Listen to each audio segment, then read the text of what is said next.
Hey man, did y'all hear about the time Bolo Yeung and Bruce Lee got to fighting and then Bolo Yeung knocked out Bruce Lee? What? Who told you that? Y'all know who said it. Hey everybody, it's Beerdy here. What's going on, guys? So Beardy's back with more of his Bruce Lee Bulljive stories, and in this edition of Make Believe Bruce Lee Bull, Beardy has another story about Bolo Yeung fighting Bruce Lee on the set of Enter the Dragon.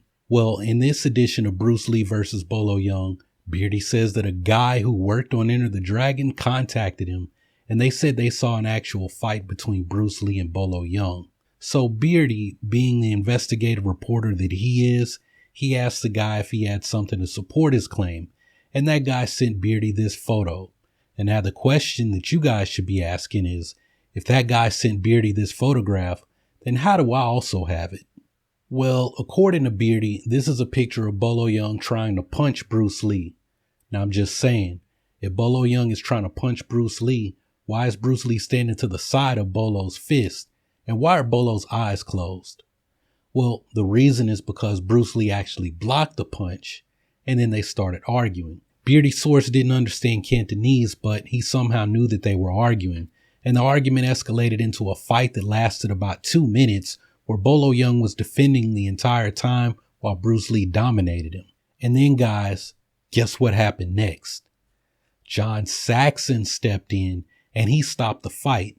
The guy told Beardy that John Saxon said, "Okay, Bruce, you made your point." That was the quote the guy gave me. Okay, Bruce, you've made your point. So, yeah, guys, this to me seems like it was legitimate. So Beardy says to him it sounds like this story is legitimate, but to anyone with a working brain, this sounds like completely made up nonsense. Because we understood that this was clearly lying. Now, first off, how was this guy taking pictures on the set of Enter the Dragon? Was he the official stills photographer? Because if that's the case, why did Beardy not mention that Dave Friedman was the official still photographer on the set of Enter the Dragon? Dave Friedman actually did witness people challenge Bruce Lee to fights. He claims he's seen Bruce Lee respond to some of those challenges and already posted a video of one challenge match that Dave captured on film. The one thing I've never seen Dave Friedman say is that Bolo Yeung and Bruce Lee ever had a fight on the set of Enter the Dragon. Beardy said that stagehands, extras, stuntmen, and even the producers told him that Bolo Yeung and Bruce Lee had several real fights while filming Enter the Dragon. But stop it, Beardy. Robert Kloss, Paul Heller, and Fred Weintraub are all dead. Beardy, you've never spoken with any of these people. I've watched interviews with all of them about Enter the Dragon in various documentaries that I've collected. I have their books. They never said anything about Bolo Yeung and Bruce Lee fighting. But here's the thing, y'all. Beardy has made at least 11 videos at this point claiming Bolo Yeung and Bruce Lee fought because for whatever reason, this is a heavily searched topic. And I get it. A lot of people feel like this fight should have happened in the movies because Bolo Yeung looks cool. The problem is that it would not have made sense from a story perspective for Bruce Lee to have fought Bolo. I said in another video that the story in Enter the Dragon was copied from a James Bond movie. Bolo was personally invited to be in the film by Bruce Lee, and they made him one of Han's enforcers. He was like Oddjob in James Bond, but think about it. Han already had an enforcer. It was O'Hara. And who fought O'Hara? So if we're talking about a Bolo versus Bruce Lee fight that would have made sense in the movie, then Bolo should have been the O'Hara character and not Bob Wall. Now, every time I respond to one of these ridiculous Bruce Lee versus Bolo Yeung Beardy videos, I always get these comments from highly intelligent people who ask, why don't you just ask Bolo Yeung? He's still alive. And see, these people are highly intelligent because even though Bolo has various interviews on video and in print about his relationship with Bruce Lee over the last 50 years, they think I should track down Bolo Yeung's personal information just so I can ask him a question that I could probably figure out on my own with a good Google search. See, there's no need to bother Bolo Yeung because, like I said, all you have to do is read enough articles to know what he thought about Bruce Lee. First off, they met because Bruce Lee personally called him about doing the Winston Cigarettes commercial that was going to be filmed at Golden Harvest Studios.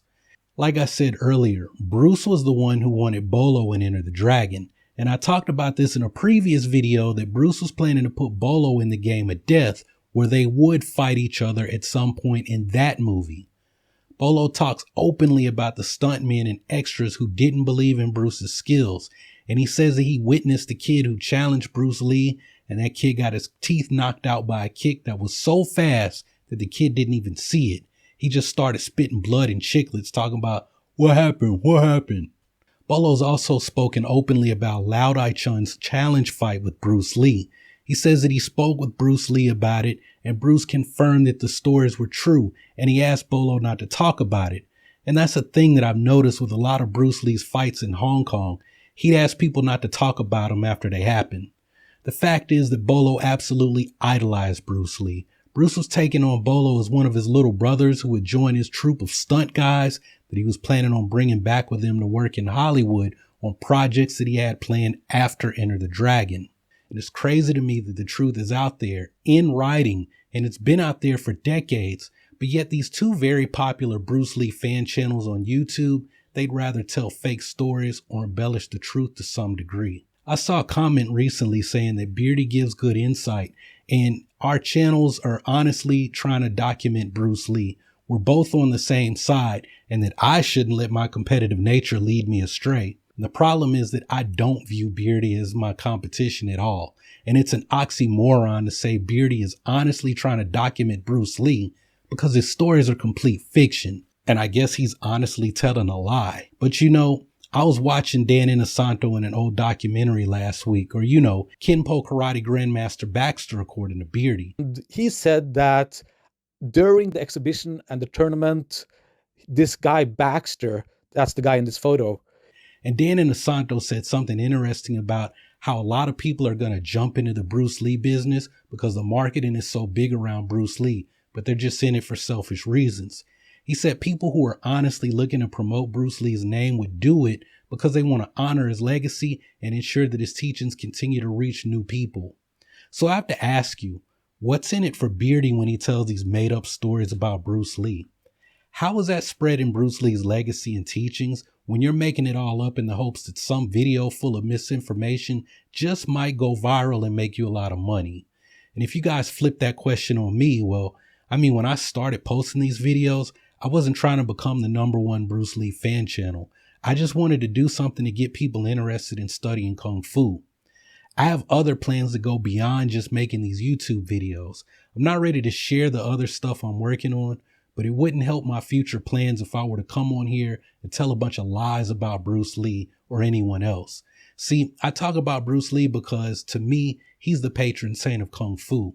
He introduced that term into the pop culture in the West. If it weren't for Bruce Lee, people would be calling Chinese martial arts Wushu, Guoshu, or something else other than the word Kung Fu. So, I really don't have anything else to say about this Bolo Yeung versus Bruce Lee stuff. For whatever reason, Beerdy's going to continue to make these videos and hope that one of them just might go viral, usually because I've responded to one of the more outrageous stories, and that's okay because, in the words of Eazy-E, Dre Day only meant Eazy's payday. See, the reason that I respond to some of Beerdy's nonsense is because Beerdy's channel is my biggest supporter. I get a lot of views off of his channel, and so I'm okay with him telling a fake story when people turn around and they come to my channel to get the truth from me.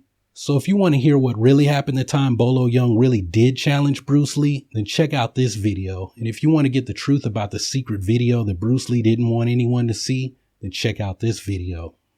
Also, just want to say I appreciate the support on my Tony Jaa video. It was cool to talk about something that's not Bruce Lee related for a change. But hey guys, I'm getting started on the series that I mentioned about fact-checking the Bruce Lee biopics. So be on the lookout for those videos, or depending on when you're watching this video, I may already have some of those videos posted. So check the channel page. But I need to get to work on the first video that's fact-checking Dragon the Bruce Lee story. So while I do that, hey, y'all keep on training, remember to breathe, and come back and holler at me on the next video.